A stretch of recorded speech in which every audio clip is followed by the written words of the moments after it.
आपको ये शायद जान के शौक लगे, but India is become the diabetic capital of the world, क्योंकि हमारे इंडिया में आज हर 3 में से एक इंडियन जो है टाइप 2 डायबिटीज का शिकार है। Foods that we love the most are hurting us the most. They're causing a diabetes crisis. India is often called the diabetes capital of the world. We account for 17% of the total cases worldwide. Do you know what that means in the और इसका कारण है यहाँ के लोगों का mindset, क्योंकि यहाँ के लोगों का माइंडसेट तो ऐसा है कि 15 से 16 साल के बच्चों को ये लोग इतना ज़्यादा अनहेल्दी खाने के लिए फोर्स करते हैं, जो कि बहुत ज़्यादा डेंजरस है। क्योंकि जब एक बच्चा सोचता है कि अभी तो मेरी खाने की उम्र है, वो सोचता है कि अभी तो मैं सिर्फ 15 या 16 साल की हूँ, अभी तो कुछ भी खाऊंगा, कुछ भी खाऊंगी तो मेरे शरीर को कुछ भी फर्क नहीं पड़ेगा।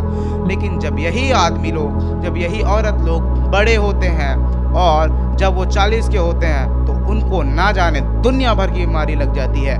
किसी को शुगर है, किसी को बीपी है, किसी को हाइपरटेंशन है, किसी को हाइपरनोवा है, ना जाने कितनी प्रकार की बीमारियां लगती है। So did you know why this happens? और इसका जो राज है वो ना केवल सिर्फ आपके हैबिचुअल मोशन के ऊपर डिपेंड करता है, it depends on your diet. आप क्या खाते हो दिन भर में, उसके ऊपर डिपेंड करता है कि आपका फ्यूचर का बॉडी कुछ शेप में दिखेगा या फिर एक एवरेज इंडियन मोटे आदमी की तरह दिखेगा। तो चलिए शुरुआत करते हैं बिना किसी टाइम वेस्ट किए।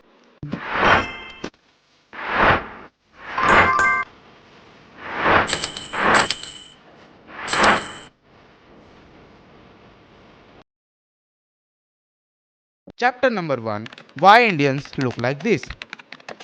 हमारे भारत में जो जितने भी लोग हैं जिनको हाइपरटेंशन है, बीपी है, शुगर है, वो उनको है क्यों? इसका मेन कारण क्यों है? अगर हम जनरली फॉरेन में देखें तो फॉरेन में तो किसी व्यक्ति को, किसी इंडिविजुअल को, हर उनके नेशन में 3 में से 1 व्यक्ति को तो शुगर नहीं होती है। तो इसका मेन कारण है हमारी डाइट में। अगर आप एक एवरेज टिपिकल इंडियन प्लेट को देखो तो उसमें आपको क्या दिखेगा? दाल, चावल, रोटी, which is not an source of protein, which is an source of carbohydrate. और कुछ हेल्दी के नाम में खाएंगे तो salad, that's not source of protein, that's fibre. और कुछ क्या खाएंगे? सब्जी, सब्जी के साथ अचार, अचार के साथ तेल वाली पापड़। तो that's an typical average Indian का मील, जिसमें आप देखोगे तो प्रोटीन इज लैकिंग। आप फाइबर भी देखोगे तो उसमें भी लैक ऑफ फाइबर है। There is no healthy fat in the diet, just the loaded with lot of carbohydrates in the full plate. और ये ना केवल सिर्फ एक टाइम बल्कि इंडियंस 3 टाइम खाते हैं, जिसका इफेक्ट ये होता है कि उनकी बॉडी एक टाइम के बाद इंसुलिन रेजिस्टेंस बन जाती है। इसका ये मतलब होता है कि उनका पैनक्रियास जो है इंसुलिन प्रोड्यूस करना ही बंद कर देता है, जिससे उनको शुगर होने का टीफियर और जो टेंशन है वो सबसे ज़्यादा होता है। अब आपको एक चीज़ देखना है, आप अगले 3 दिन तक एनालाइज करो कि आप क्या क्या खाते हो, उसे कॉपी और पेन में लिखो। और प्लीज़ आलस्य मत करना, ये आपकी हेल्थ का सवाल है। आप उसका कार्बोहाइड्रेट, फैट, प्रोटीन और फाइबर का जो परसेंटेज है उसे कैलकुलेट करो और गूगल में चेक करो क्या वो हेल्दी है। और अगर आप ये कर लेते हो तो आपको ये कंक्लूजन मिलेगा कि no, our meals are not healthy. Indians को लगता है कि दाल एक प्रोटीन का सोर्स है, but dal is not a source of protein, क्योंकि अगर आप 100 ग्राम के दाल बॉल को देखोगे तो लिटरली आप 100 ग्राम दाल में आपको 22 ग्राम प्रोटीन तो देखने को मिलेगा। बट उस 100 ग्राम दाल को जब हम कुक करते हैं तो वो 100 ग्राम से 500 ग्राम्स हो जाता है। मीन्स उसका दाल टू वाटर रेशियो हो जाता है 1:4, means 1 part is dal, 4 part is water. And उस 500 ग्राम दाल को आप अकेले तो नहीं खाने वाले हो, और उस दाल में भी जो आपको प्रोटीन मिल रहा है वो कंप्लीट प्रोटीन नहीं है, वो एक इनकम्प्लीट प्रोटीन का सोर्स है। तो आपको उसको कंप्लीट प्रोटीन बनाने के लिए आपको उसको पेयर करना पड़ेगा एक दूसरे कार्बोहाइड्रेट के सोर्स से, जस्ट लाइक रोटी, चावल या फिर अदर आपका कार्बोहाइड्रेट का सोर्स। तो उस थोड़ी सी दाल को, 100 ग्राम अगर दाल कुक हो रही है तो उसको फैमिली के 5 member as a dal consume कर रहे हैं, जिसमें आपको कितना प्रोटीन मिल रहा है। अगर हम उसको फ्रैक्शंस में डिवाइड करें तो आपको मिल रहा है approximately 3 to 4 gram protein. Is that enough? That's not enough, क्योंकि 3 से 4 ग्राम प्रोटीन तो भाई आपका ये स्किन ही यूज़ कर लेता होगा। और अगर आपको एक तगड़ा शरीर चाहिए, एक तगड़ा दिमाग चाहिए, तो आपको मिनिमम टू मिनिमम आपके बॉडी वेट के हिसाब से 1 ग्राम प्रोटीन तो जरूर से जरूर कंज्यूम करना चाहिए। इट्स लाइक अगर आप 60 किलो के हो तो मिनिमम 60 ग्राम प्रोटीन कंज्यूम करना चालू करो। और अगर आप जिम जाते हो, एक्सरसाइज करते हो, तो उसका लिए तो 1.5 ग्राम हो जाता है। मीन्स 100 किलो के अगर आप व्यक्ति हो तो 1.5 यानी कि 150 ग्राम आपको प्रोटीन खाना चाहिए। तो आज ही अपना प्रोटीन गोल अपने रूटीन के हिसाब से कैलकुलेट करो और उतना खाना चालू करो जिससे आप ना केवल 15 साल की उम्र में, पूरे जिंदगी भर आपका जो मनपसंद खाना है उसको आप मॉडरेशन में खा पाओगे। Chapter number 2, hidden sugars.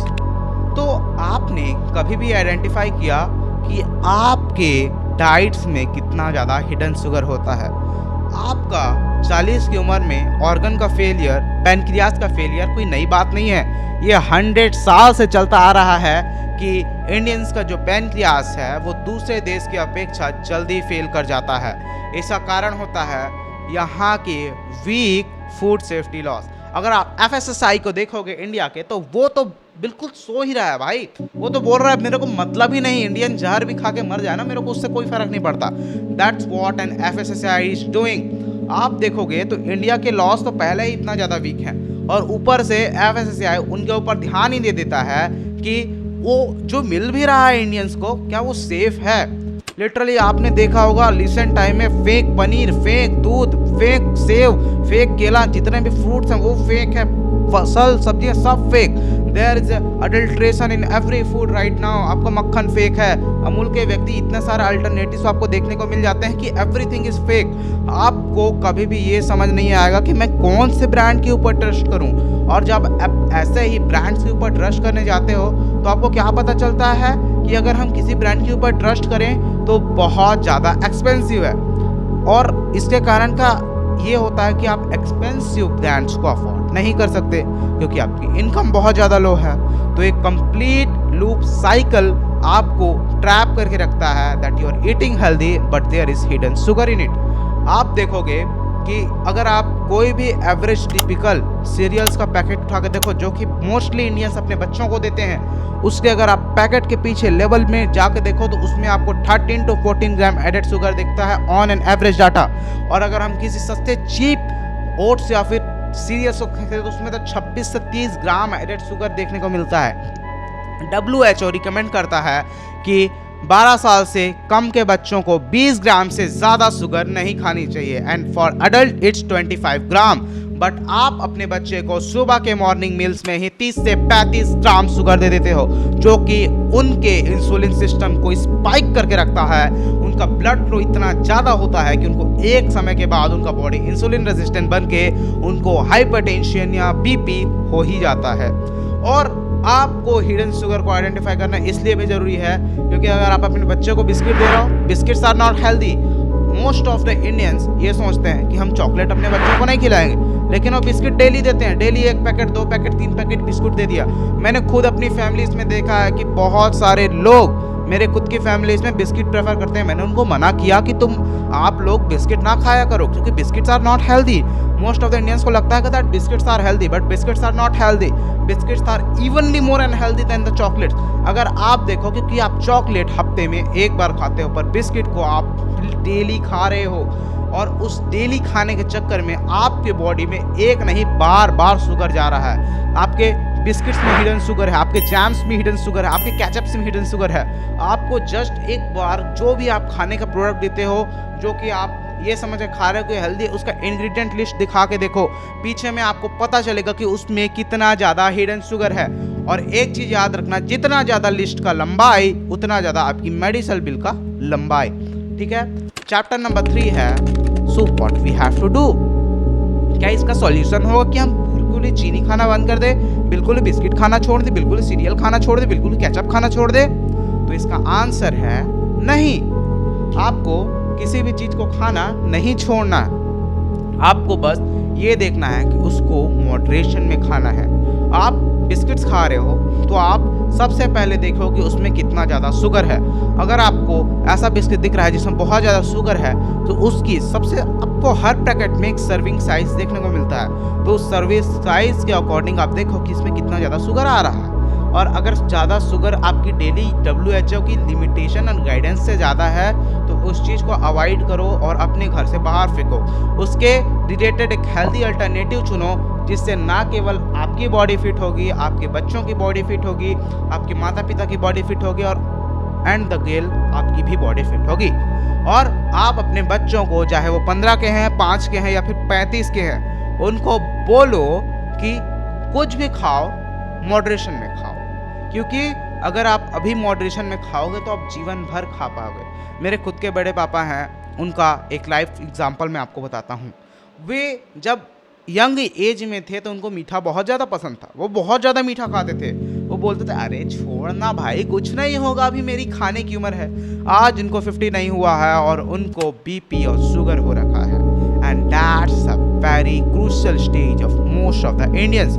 आपको हमेशा, चाहे आप 15 के हो, 50 के हो या फिर 25 के हो, आपको शुगर हमेशा मॉडरेशन में खाना है। ऑयली फूड मॉडरेशन में खाना है, अनहेल्दी फूड्स को मॉडरेशन में खाना है, जिससे ना केवल आप 25 की उम्र में, 15 की उम्र में, आप 60 की उम्र में भी वो चीज़ को खा पाओ। और ना केवल सिर्फ ये आपकी बॉडी के लिए हेल्दी रहेगा, आपकी इनर ऑर्गन्स के लिए हेल्दी रहेगा, आपको ये स्पीड ऑफ एजिंग भी कम रखेगा अगर आप इस चीज़ को मॉडरेशन में खाओगे। आप टिपिकल इंडियन से हेल्दियर रहोगे, आपकी body will look more in shape than and typical Indian. आपने टिपिकल इंडियन, एवरेज इंडियन की बॉडी देखना, they got skinny fat structure of the body, means उनके हाथ पैर तो मोटे नहीं है, लेकिन सबसे ज़्यादा जो फैट है वो है बेली एरिया के अराउंड। और बेली एरिया के अराउंड इसलिए ज़्यादा फैट जमा होता है क्योंकि हमारी इंडिया की हिस्ट्री ऐसी रही है कि बहुत टाइम तक हमारे इंडियन में भुखमरी का कॉज रहा है, जिसके कारण से हमारी बॉडी ऐसे अडॉप्ट हो गई है कि जितना भी फैट मिल रहा है अभी इसको स्टोर करके रख लेते हैं। जब भी भुखमरी का टाइम आएगा, ये जो फैट है इसको हम एनर्जी के रूप में इस्तेमाल कर सकें, जिससे हमारा बॉडी जिंदा रह सके। Hope do you like the video. तो इस वीडियो के हम कंक्लूजन में आ चुके हैं। तो आपको सबसे पहले क्या करना है, कंक्लूजन में मैं ज़्यादा कुछ नहीं बताऊंगा आप लोगों को, बस आपको ये करना है कि आप कुछ भी खा रहे हो, सबसे पहले उसके इंग्रेडिएंट लिस्ट उठा के देखना चालू करो, उसमें कितना शुगर है उसको देखना चालू करो। और एक और चीज़, आप रोटी और चावल को भी मॉडरेशन में खाना चालू करो। और उसके साथ साथ आपके हर मील में आपको प्रोटीन, कार्ब्स, आपके फैट और फाइबर, ये चारों चीज़ को बैलेंस करके खाओगे तो आप 90 से 80 साल जियोगे। The 100% guarantee I will take, मैं 100% गारंटी लेता हूँ कि आप 80 से 90 साल जियोगे अगर आपने इस रूल को फॉलो कर लिया कि आपको बैलेंस्ड मील खाना है आपके हर एक मील में। और क्या करो कि आप जो है सुबह या शाम को एटलीस्ट 30 to 45 मिनट कार्डियो करो या फिर वेट लिफ्टिंग करो। वेट लिफ्टिंग को हर दिन नहीं करना है, 5 दिन ही करना है, जिससे आपकी ऑर्गन्स हेल्दी रहेगी और आपकी बॉडी कभी भी इंसुलिन रेजिस्टेंट नहीं बनेगी। तो यही थे बस छोटे छोटे मेजर्स आपको आपके लाइफस्टाइल में चेंजेस करने हैं, जिससे आप ना केवल अभी के लिए हेल्दी रहोगे, लॉन्ग टर्म के लिए बहुत ज़्यादा आप हेल्दी रहोगे। Hope do you like the video. और हाँ, एक और चीज़, बड़ी बड़ी कंपनी और उसके मार्केटिंग टैक्टिक्स के ऊपर मत फंसना। बाय।